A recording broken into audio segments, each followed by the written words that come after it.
Ganap na isinasara ng European Union ang mga hangganan para sa mga Ruso na sangkot sa digmaan laban sa Ukraine. Ang mga Ruso na lumaban laban sa Ukraine ay hindi na kailanman makakapasok sa mga bansa ng European Union. Kasama ang pagbabawal sa bagong ika-21 pakete ng parusa na iniharap ng EU ngayon. Kasama rin sa pakete ang mga parusa laban sa sektor ng pagbabangko, mga crypto platform at maging sa industriya ng pangingisda ng Russia. Kasama rin sa listahan ng mga pinatawan ng parusa ang 12-dosenang bagong tanker ng Shadow Fleet ni Putin at dito lumitaw ang isa pang mahalagang balita. Ang European Union ay lumilipat mula sa pagmamasid patungo sa pisikal na inspeksyon ng mga barko ng Shadow Fleet ng Russian Federation sa Mediterranean Sea. Simula ngayon, legal lang pwedeng pahintuin at inspeksyonin ng lahat ng EU countries ang mga barkong Ruso. Kapag may paglabag sa parusa, maaari na silang arestuhin. Ako si Alexei Pechi. Tara, pag-usapan natin ang paksang ito ng sabay-sabay. Pero bago tayo magsimula, hinihiling ko na mag-subscribe kayo sa channel na ito, i-like ang episode at mag-iwan ng kahit anong komento sa video na ito.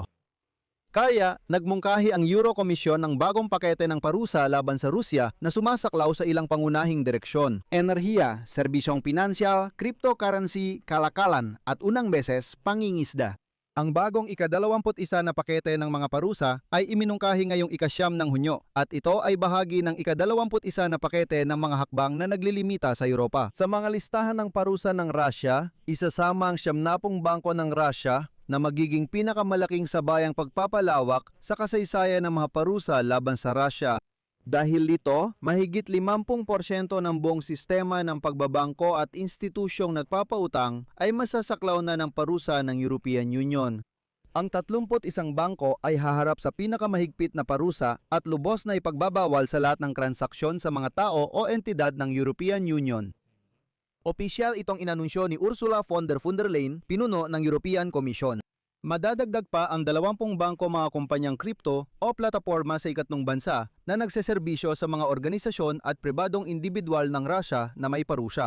At ito ay napaka-importanteng mga parusa. Sa wakas, sinisimula na ng European Union labanan ng paggamit ng Russia at mga ikatlong bansa ng cryptocurrency para iwasan ang parusa. Ayon sa ika-21 pakete ng parusa, anumang crypto platform na mahuling nakikipagtransaksyon sa mga Ruso ay agad malilimitahan ang operasyon sa EU at mga kasosyo nito.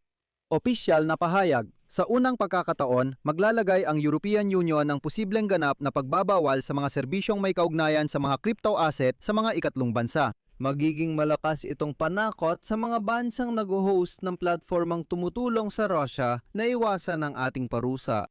Narito na ang dagok sa cryptocurrency na napakahalaga. Nasubukan na rin ng mga Europeo ang mekanismo ng mga parusang ito dahil talagang komplikado. Kapag malinaw ang sistema ng bangko, mas mahirap labanan ang cryptocurrency. Sa ika-20 pakete ng parusa noong Abril, unang nagpatupad ang European Union ng parusa laban sa digital na ruble. Ginamit ang mga kumpanyang Kyrgyz sa operasyon gamit ang stablecoin na sakop ng parusa kung saan umabot sa mahigit $100 bilyong ang transaksyon ng mga kumpanyang Ruso. Isinara na ang negosyo. At ngayon, tatamaan na nila ng direkta ang buong crypto industry na kahit papaano ay konektado sa mga Ruso o kaya ay nagtatrabaho kasama ang mga Ruso. Sa kabuuan, ang mga parusa sa sektor ng pananalapi ng Russia ay multi-level na estruktura. Ipinapatupad na ang iba't ibang antas ng paghihigpit mula pagyelo ng mga asset hanggang pagbabawal ng transaksyon at serbisyong pinansyal laban sa 70 bangko ng Russia. Kasama sa listahan ng mga hinarang ng EU ang pinakamalalaking pangunahing manlalaro.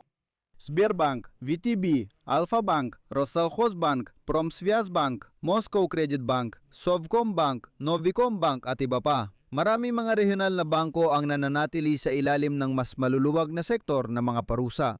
Para sa kanila, limitado ang access sa European capital, pamumuhunan at ilang serbisyo. Pero ang mahalaga, bukod sa mga bangko ng Russia, napasa ilalim din sa mga parusang Europeo ang mga dayuhang bangko na lumahok sa pag-iwas sa mga parusa o gumamit ng Russia na sistema ng pagpapadala ng mga mensahe sa pananalapi. Isa itong katulad ng SWIFT system. Kaya napabilang sa listahan ng pinarusahan ang pinakamalalaking bangko ng Kyrgyzstan, Azerbaijan at Laos. May hiwalay na bahagi ng pakete ng mga parusa na tumutukoy sa mga barko na ginagamit ng Russia para maglabas ng langis na nilalabag ang mga parusa. Idinadagdag pa sa listahan ang 30 pang barko at sa kabuuan, mayigit 660 na barko ng Shadow Fleet ng Russia ang mapapasailalim sa mga parusa. Sa unang pagkakataon, pati barkong nagsiserbisyo sa Shadow Fleet ay apektado, tulad ng nagbibigay ng gasolina o iba pang serbisyo. Sasailalim din sa mga paghihigpit ang mga infrastruktura, mga pantalan, paliparan, mga oil refinery na nagbebenta o nagpoproseso ng langis mula sa Russia. Iminungkahi ring ipagbawal ang bantahan ng kalakal para sa energy tanker. Sa kabuuan, kahit hindi kayo direktang kasali sa operasyon ng Shadow Fleet ng Russia, nadadamay pa rin kayo dahil sa mga maruruming Ruso at masasaklaw pa rin ng mga parusa. Sa madaling salita, ang ideya ay takutin ng husto ang lahat mula sa mismong ideya na makipagtrabaho pa sa mga hindi naliligo na Ruso. Sa wakas, seryoso nang tinutukan ng EU ang Shadow Fleet ni Putin. Inanunsyo ni Kaja Kallas, pinuno ng diplomasya ng EU, ang pagtaas ng antas ng paglaban sa Shadow Fleet ng Rusya. Sa ilalim ng Operasyong Irini, ito ay misyon ng European Union para tiyakin ang kaligtasan ng paglalayag sa Mediterranean Sea. Ang mga puwersa ng hukbong dagat ng mga bansang kasapi ng EU ay binigyan ng legal na karapatang sumampa sa mga barko kapag may sapat na hinala tungkol sa kanilang pagkakakilanlan o paglabag sa mga internasyonal na alituntunin. Ibig sabihin nito na yon lahat ng mga bansang EU ay binigyan ng karapatang hulihin ang mga Russian tanker ng Shadow Fleet. Dito ko nais banggitin na ang Operasyong Irini ay nilikha noong 2020 sa ilalim ng mandato ng UN, una para kontrolin ang embargo sa pagdadala ng arma sa Libya. Noong 2025 pinalawak ang kapangyarihan nila at dinagdagan ng pagmamanman sa mga barkong posibleng umiwas sa parusa, lalo na sa pagdadala ng langis ng Russia. Ngunit ngayon lang sila nagsagawa ng aktual na pisikal na inspeksyon ng mga barkong ito. Dati pinagmamasdan lang nila kahit ginagawa na ito ng mga Pranses noon pang nakaraang taon pero sa ibang karagatan. Sa dagat Mediteraneo, tahimik lang pinapanood ng mga Europeo ang pagdaan ng mga Russian tanker malapit sa kanilang baybayin. Ngayon, sinimulan na talaga nilang gipitin ang mga ito. At ang pinakamahalagang balita mula sa ika-25, mula sa ika-21 pakete ng mga parusa ng EU laban sa Rusya ay ganito. Ang mga Russia na sa anumang paraan ay lumahok sa digmaan laban sa Ukraine, ang tinatawag na mga kalahok sa SVO, ay mula ngayon ay ipinagbabawal ng pumasok sa teritoryo ng European Union. Ang pagbabawal sa pagpasok ng mga dating Russian na mandirigma ay bagong bahagi ng pakete na wala sa mga dating parusa ng EU. Ang ganitong presyon sa Rusya ay nangyayari kasabay ng anunsyong naghahanda ang EU para makipagnegosasyon kay Putin ukol sa digmaan. Переговорам с Путиным. At ang mga negosasyon, gaya ng alam ninyo, ay kailangang isagawa mula sa posisyon ng lakas. Sa madaling salita, dito ko natatapusin. Isulat ninyo ang inyong opinyon at mga konklusyon sa mga komento sa ilalim ng episode na ito. Mag-subscribe sa channel, pindutin ang kampanilya at huwag kalimutang mag-like. Kung gusto niyong suportahan ang trabaho ng YouTube channel na ito, maaari niyo itong gawin sa pamamagitan ng anumang donasyon gamit ang mga link at detalye sa description ng video na ito. Yun lang po, ingatan ninyo ang inyong sarili. Paalam sa lahat.